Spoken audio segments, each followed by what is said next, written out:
An election day again swings blue. What does it tell us, if anything, about 2024, a year from the next big election? This year's election means a big swing in Lansing. And a Michigan congresswoman is censured by her colleagues. Was it fair for the only Palestinian American member of Congress? Today is Sunday, November 12, 2023, and this is Flashpoint.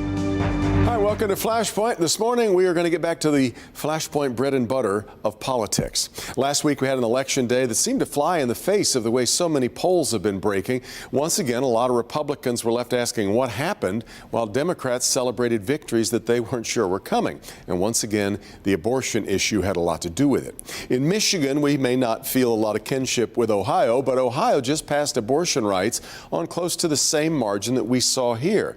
And by the way, the same can be said of Ohio's approval of recreational marijuana. So here we are, almost exactly a year from the big 2024 election. Can we draw any conclusions off of Tuesday? Or, without a presidential race at the top of the ticket, is it not really transferable? We're going to talk about that. We're also going to talk about a new entry in the race for the U.S. Senate in Michigan. Now, Peter Meijer, as you know, gets no love from the state Republican Party, and that was the kiss of death for candidates the last time around. Can he find a way to push through the far right of his own party? One member of the Michigan congressional delegation had a tough week. Only 25 times in American history has a member of Congress been censured, until last week when Rashida Tlaib became the 26th. Was the only Palestinian American member of Congress simply voicing free speech, or did her comments about Israel go too far? We'll talk about that too, and about the shift in the balance of power in Lansing. That clear Democratic majority didn't last. It's all today on Flashpoint.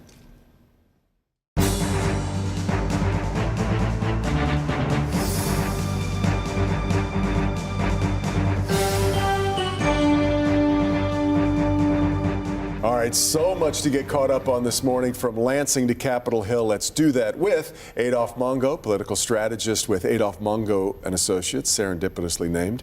Zoe Clark is the political director for Michigan Radio. Steve Mitchell is the pollster and strategist for Mitchell Research. And so good to welcome back to the Local 4 studios, he knows them well, Guy Gordon, now the morning voice on WJR Radio. In fact, we haven't had you on the program since you took over for Paul W. in the mornings. And I'm available now, but just a little more bleary-eyed. Yeah. We used to not be able to have you there with your afternoon shift or the other that you had, so it's great to schedule you in. But let's start with what we learned on Tuesday. Once again, Steve Mitchell, a lot of people were surprised at Democratic strength. David Brooks in the New York Times on Friday wrote, "Americans increasingly use polls to vent, not to vote." Is that fair, or is that why we seem to be shocked again and again at blue power? I was not shocked. Dobbs, the decision that overturned Roe v. Wade, is the gift that keeps on giving for the Democrats. Mm-hmm. If they can use that issue as they effectively did in Virginia, saying that Governor Youngkin was going to change the law to a 15-week abortion law, use it as they did in Kentucky against Cameron, the Attorney General there, they will win every time. They outraise you about 3-1, and they have the people on their side. This, to me, was a battle for years and years and years. The war has been won, and it's been won by pro-choice. Yeah, and in fact, guys, it's interesting, I believe, so we have 7 states now that have had statewide referendums on this since Roe, and it's 7-0. Yeah, even in states that maybe you wouldn't expect, right? Exactly, and Axios had a story today that says that Democrats are going to be ginning up all kinds of ballot proposals in places like Nevada and Arizona that haven't already been through that process, because they want that on the ballot come November of 24. But I would caution Democrats, you can hold back your high-fiving a little bit, because you do that at your own peril if you think it's going to change Joe Biden's age, or if you think it's going to make people forget inflation. That's what this is then ends up being, Adolph, are these polls, when we see that, we get sideways because we look at polls that are based on the presidential race, which has Donald Trump in most polls beating Joe Biden, leading Joe Biden, and these other races that we just saw on Tuesday weren't anything about that. It has nothing to do with the other. One is abortion, and you look at Kansas, which is a deep red state, the women say, you can't control my body, I'm going to vote. But then when it comes a regular election, they voting Republican. Now, Biden's age is a problem. Democrats dropped the ball because Trump has the same issues as Grandpa. I call Joe Biden Grandpa. You know, they got the same.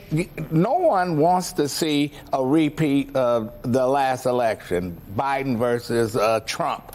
But here we are, right there. And you know, you got some Democrats saying, oh, we need to make him retire. Who do they have to take his spot? No one. So Biden is the key. There's a lot of talk about a certain governor from Michigan that No way. She's not ready. Maybe in 28. Gavin Newsom? Listen, if he's going to do it right. Be a Eugene McCarthy and come out there and say, okay, he has to go. I'm going to run against him in New Hampshire and Vermont and all these other places. I mean, you're seeing Dean Phillips try to do that. And who is he? I was just literally going to say that. You took the line, right? I mean, I do think, to the point, though, I mean, the one thing that it seems that Americans can agree on, or a majority of Americans can agree on, is they do not want to see these two folks be the final candidate. And yet we seem to be on a path of inevitability. It certainly seems that way at this point. Well, we're all Devin, Lords. but that's like Muhammad Ali, 50 years old, fighting Joe Frazier, 52. Nobody wants to see that anymore. Nobody wants to see it except for the primary voters in the Democratic Party and the primary voters in the Republican Party. It's like They're that scene the in ones that want those two candidates to move forward. Then the trick, then, I suppose, for Democrats is trying to find a way to make the presidential election about abortion, if I'm going off of what you just said. That's what I would do, Yeah. and that's why you're taking a look. There are potential issues in Pennsylvania, Nevada, Arizona. Yeah. They want those on the ballot because what they'll do is they tell their voters, hey, they're going to change and take away your right of abortion. And incidentally, you know who turned the tide in Michigan in that issue? Everybody thinks it's this, that, and the other things. If you look at the exit polling between 2020 and 2022, 18 to 29-year-olds voted almost the same in both elections. 45 to 64-year-olds, almost the same in both elections. 65 plus, almost the same in both elections. It was the 30 to 44-year-old voters who voted +3 in Michigan for Donald Trump, who voted -16 for the Republican candidate in 2022. Why? They get abortions, 30 to 44-year-olds. That was the key demographic, and it's stunning when you think about it. It's not all these other suburban moms, whomever you want to say. It was that 30 to 44-year-old cohort that changed the election in 2022 in Michigan. Why don't the Republicans say, the leadership in the Republican Party say, okay, we lost. We need to get the abortion question out of the way. Kind of what Nikki Haley said in the debate. I thought so, too. Particularly after Virginia, Yeah. right? I mean, that was sort of this sort of test case of you put a number of weeks out there. Yeah. And you see, you know, again, whether you're talking about a ban or not. But one thing I think we have to also note is we're talking about it right now as sort of this top down. Democrats putting this out, Republicans putting this out. I think we have to remember this is a passionate subject among voters. So is it political and is it somewhat Machiavellian to think let's put this on the ballot? Absolutely. But what we see and what we have seen time again, even in red states, is folks wanting to be able to make their voice heard. I agree. Yeah. You're right. The rhetoric around it is political. The ramifications of it and the way that people perceive it is very visceral, real and visceral that is in their why lives. You continue to see. And at a certain point, I do think if Republicans, you know, to understand, they're going to have to understand that, you know, again, whether it's 15 weeks or not, a clear message continues to be told. Guy, one of the other interesting upshots of Tuesday, we had two House members running for mayoral seats.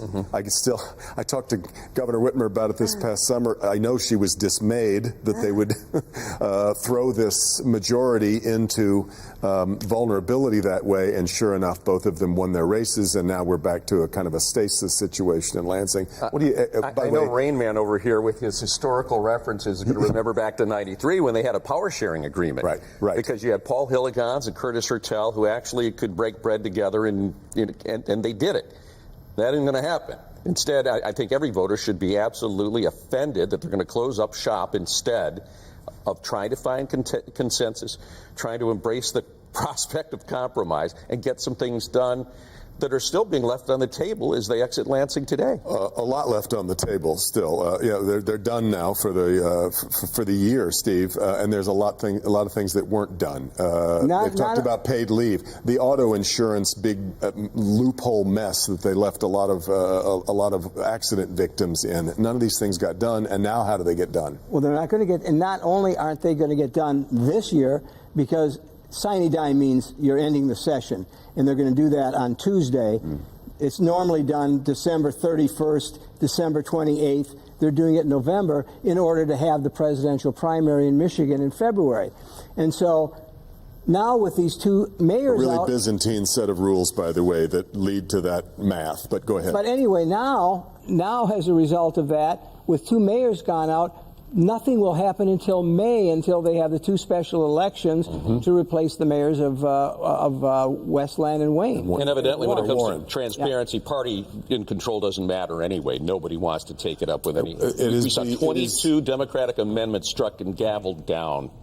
It is the obsession of this program is trying to get transparency things, and everybody gives lip service to it. Then I mean, the show is going to always continue. Then you will always have some. It's job security. Job security. Then. Why is the governor upset? Because these people wanted to run for mayor.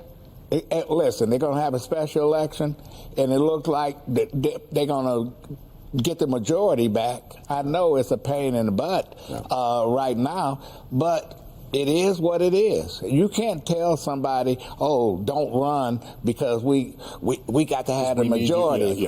Listen, they want to serve their city. They from that city, and they won. So accept it. You can't get upset about it. Going to take a quick break. We come back. We will talk about a Michigan member of the congressional delegation censured by Congress. That doesn't happen very often. And is the Michigan GOP about to run out of money? This is Flashpoint on Local 4.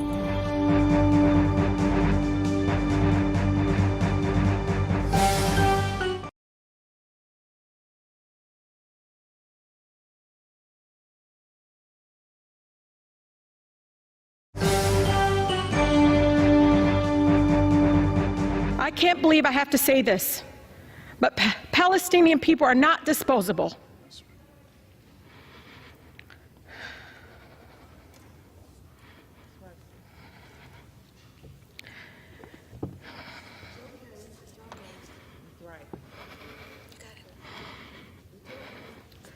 We are human beings,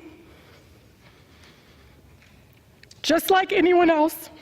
My city, my grandmother, like all Palestinians, just wants to live her life with freedom and human dignity we all deserve. Speaking up to save lives, Mr. Chair, no matter faith, no matter ethnicity, should not be controversial in this chamber. That was Michigan Congresswoman Rashida Tlaib, the only Palestinian-American member of Congress, making her comments on the House floor shortly before being censured by her colleagues. That doesn't happen very often, only about 24 times in the history of Congress. Let's talk about that now, gang. Adolph, interesting dilemma here, I think, for a number of people. And there were, the vote was 234 to 188, which means that there were 22 Democrats who voted to censure her as well. Was she exercising her right to free speech, or was she engaging in hate speech? She can dish it out, but she can't take it. You can say, I'm all for free speech. And I understand she's from, she got folks over in the Gaza Strip. Yes. I don't like her. When she was the congresswoman out of the 13th district, the first thing she did, that was her agenda. Now, the 13th district is the second poorest district in America, and her agenda, one priority was the Gaza Strip. And I was one of those people that criticized her. I said, you know what, that can be one of your pet peeves. of what's happening over there. But the majority of the people that live in this district could care less whether Israel and Hamas and whoever else are fighting. But to my question, though, I mean, we can argue about her priorities as a member of Congress, but was the censuring the correct thing to do? To the victors goes the spoils. They had the votes, and she pissed off a lot of Democrats, and she saying slogans that people are offended by it. If you say some stuff, if you're walking around throwing dirt on folks, people are going to come back at you. So no, I don't feel sorry for her. She went out there. You can say what you want to say, but you got to deal with it. Zoe, what are your thoughts? I think there's two things going on, right? One is the fact that we are in an incredibly intense, traumatic period of time in world events, and we are watching in real time that happen. Yep. The other time, we are seeing a dysfunctional House of Representatives to many respects, and the use, Perhaps as you know, right now headed for a shutdown. Headed towards a shutdown, exactly. And 3 weeks, including during these horrific attacks, happening without a Speaker of the House and unable then to get funding. And so what you're seeing also then is a House, and this is the 26th member of the House to be censured. But I think what you're seeing is these moments, such as talk of impeachment of Joe Biden and censuring, these sort of institutional parts that are being used politically in a way. And so these two things are happening, and that's hard because they're nuanced, that there is something awful happening and someone is speaking out, but also the politicization, I think, and the use of using the House floor on both sides of the aisle to get messages across in sometimes political ways. Hypersensitivity going on right now. Let me let you both weigh in. One of the big questions for me, and it's probably for you, Adolph, is, it should be now from the river to 8 Mile, we should be looking for a new candidate for the 13th district. There's no question. So, what we talked to Tim Walberg, and he had basically abstained from the first censure vote. Right. He came in and voted for it this second time around, and he said, look, it was very simple.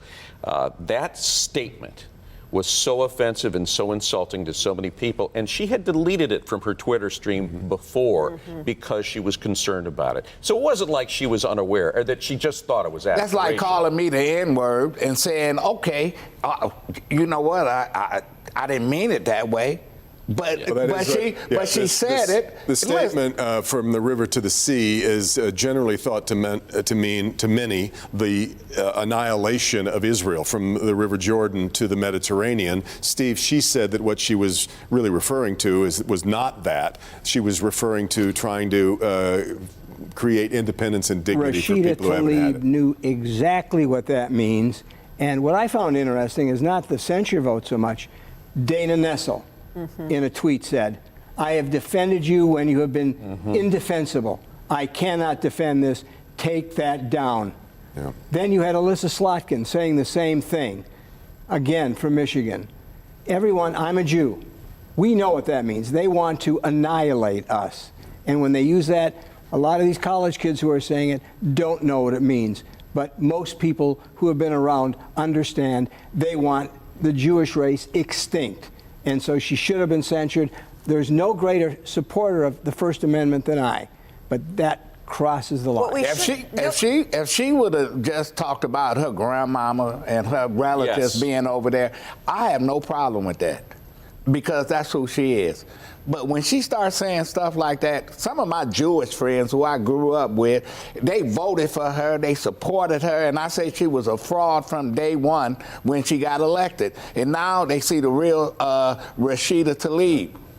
Zoe, quickly. I was just going to say to that point, you saw Hillary Scholten come out, Dana Nessel, Alyssa Slotkin, but neither of those two congresswomen ended up voting in favor of the censure, which I think again goes back to this point of being folks being angry or outspoken, but then not wanting to actually take Democrats. Concerned about the First Amendment, which is legitimate. Yeah, absolutely. Let's push into 2024 here with an interesting local note that came out last week. Peter Meyer, who has had a really hard time with his own state Republican Party, announcing that he's going to get into this Senate race to replace Debbie Stabenow. Guy, the Republican Party... If he bought that building, maybe he'd be back in the good graces, right?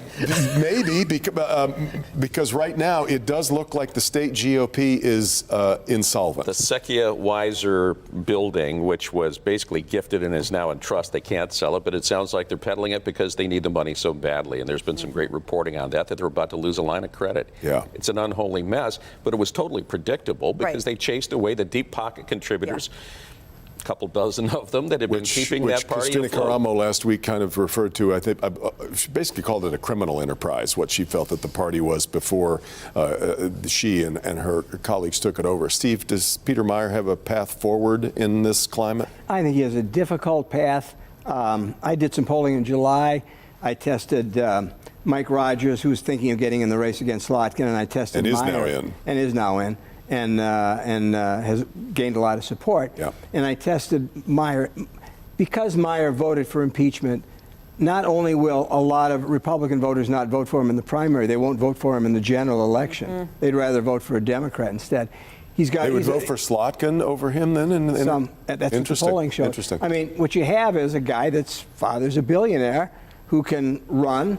He cast a vote. I'm confident he wishes he could take over again, but he did it, and it's going to be problematic for him all the way. I don't think so. I haven't heard any reticence. It was a character vote for him, and I think he owns it. They have to own it once they say it, but if Fred Upton or Peter Meijer could go back to that day, they would cast a different vote. Upton would? But I don't think so. Yeah. But Devin, yes, sir. Peter Meijer should do what Don Regal did 50 years ago.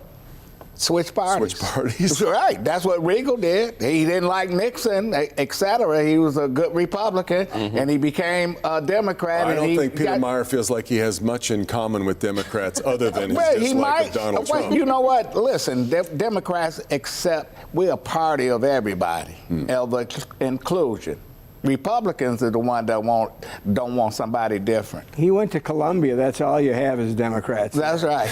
Well, I mean, it was enough that you saw on X, a tweet on X come out from apparently an intern of the Michigan Republican Party, basically denouncing Meijer's candidacy, which was then he's dead on arrival. Deleted very quickly. But and blamed on an intern. And always like, how many interns do you have with access to this account? There was those questions were being asked, and from what building are they working?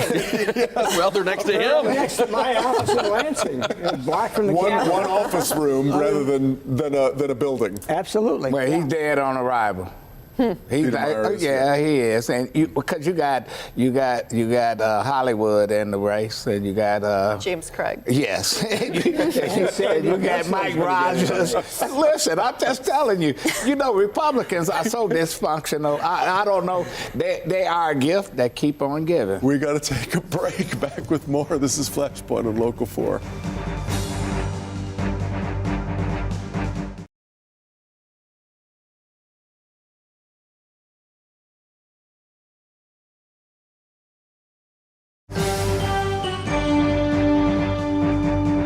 Okay, we need more time to debate the Peter Meijer and Fred Upton votes, so we're all going to go out for breakfast and discuss that over waffles. Feel free to join us. Thanks, gang, so much for the conversation. Thank you for being here as well. Meet the Press coming up next. Hope you have a great week. We'll see you next time right back here for Flashpoint.